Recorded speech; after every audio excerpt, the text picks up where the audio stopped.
Bueno, pues Lorenzo Meyer, nos quedamos aquí en la mesa contigo. Gracias por continuar en esta conversación.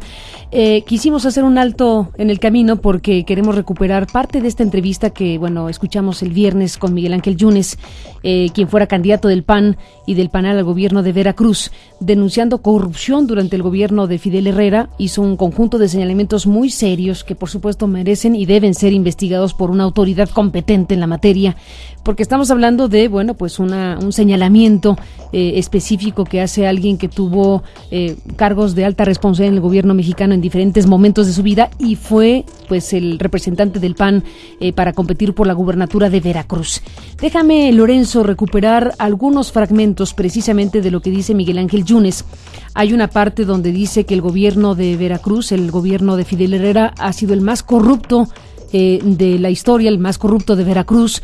Dice en una de las partes de la charla que tiene 2 jets, que tiene casas en el extranjero. En fin, recuperemos algunos fragmentos, Lorenzo, y después presentaremos, como decíamos, esta conversación sostenida entre Fidel Herrera y su esposa Rosa Borunda, una conversación en donde se va a escuchar, usted lo va a oír en un momento más, cómo están conversando sobre el viaje, un viaje que están organizando en avión, y cómo se identifica en algún momento que están hablando de su propio avión.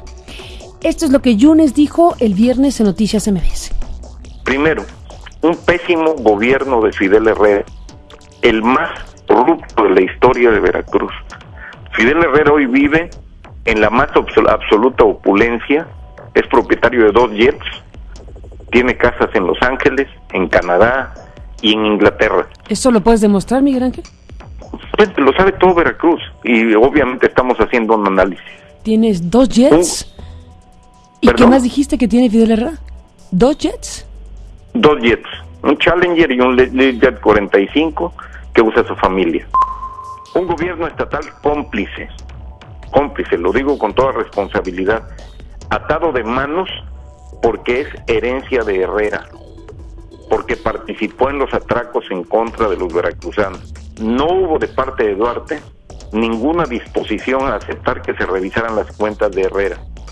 Pero lo que es más grave y lo que es de hoy, la negativa de Duarte a remover de su gabinete a todos los funcionarios que son herencia del pasado y que defienden los intereses del exgobernador. Voy a citar a 3.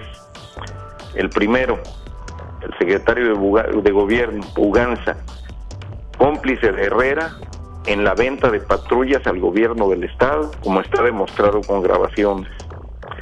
El segundo, Reinaldo Escobar, Procurador General de Justicia hoy y antes secretario de Gobierno de Fidel Herrera y testigo y partícipe de todo este proceso en el que se le entrega Veracruz a la delincuencia.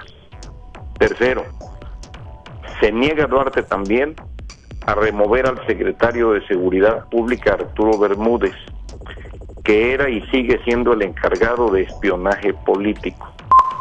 ¿Qué fue lo que hizo Duarte para que esta situación se agravara al extremo que hoy vivimos? Pues yo diría que quiso aplicar la estrategia de su maestro, decir vamos bien y viene lo mejor, que era el eslogan de Herrera, ¿no? Negar una y otra vez los hechos, por más evidentes que fueran. Aquí no pasa nada, todo está perfecto, y para ello corromper algunos medios de comunicación y amenazar a otros para que presentaran una realidad distinta de la situación que se vive en Veracruz. Una más, atemorizar a la población, diciendo que no había que hablar de la inseguridad. Incluso se recordará que se atrevió a meter a la cárcel a 2 tuiteros por haber difundido información falsa, lo que sea, pero el mensaje fue para el resto de la población: no opinen sobre este tema. Lo que vemos hoy, apenas a 10 meses de que Duarte arrancó, es un fracaso total, una crisis total. Herrera Beltrán, Fidel Herrera Beltrán, que hoy es delegado del PRI, ¿sí?, lo negó una y otra vez. Decía que en Veracruz no pasaba nada, decía que en Veracruz las cosas estaban perfectamente bien y que solo sus enemigos decían lo contrario. Hoy ya vemos que no están bien, que sean matacetas o mata lo que sea, están enfrentados delincuentes de distintas bandas que están generando entre la población de Veracruz un temor terrible, y que frente a esto, la actitud del gobierno del Estado, la omisión del gobierno del Estado en informar y en actuar, es también una forma de complicidad. Que entiendo cuando te escucho decir que los Zetas encontraron facilidades para estar en Veracruz. Los delincuentes en general encontraron absolutamente todas las facilidades. Primero, un gobernador, Fidel Herrera, que negó siempre el hecho de que en Veracruz se estuvieran dando hechos de violencia graves, como sucedía en todo el estado. Y te quiero decir que el problema no es Veracruz, Boca del Río. El problema es Pánuco también, donde han asesinado a un número enorme de personas. El problema es Tantoyuca, el problema es Poza Rica, el problema es Tuxpan, el problema es Córdoba, es Orizaba, es todo el estado. Y un gobernador, en lugar de asumir su responsabilidad y hablar con la verdad y decir, aquí está sucediendo esto, y le voy a pedir apoyo al gobierno federal para resolverlo, y vamos a entrarle con todo. En lugar de asumir esta responsabilidad, se dedica durante 6 años a negar que esto estaba sucediendo. Pero no solo eso, y esto es muy importante, a entregar las policías y los mandos policiales a estos grupos de delincuentes. Lo sabe todo Veracruz. Los empresarios secuestrados en Veracruz, que tenían contacto con Herrera, sabían que la forma en que los liberaran, en muchas ocasiones incluso sin pagar la cantidad que le solicitaban, era hablar con Herrera.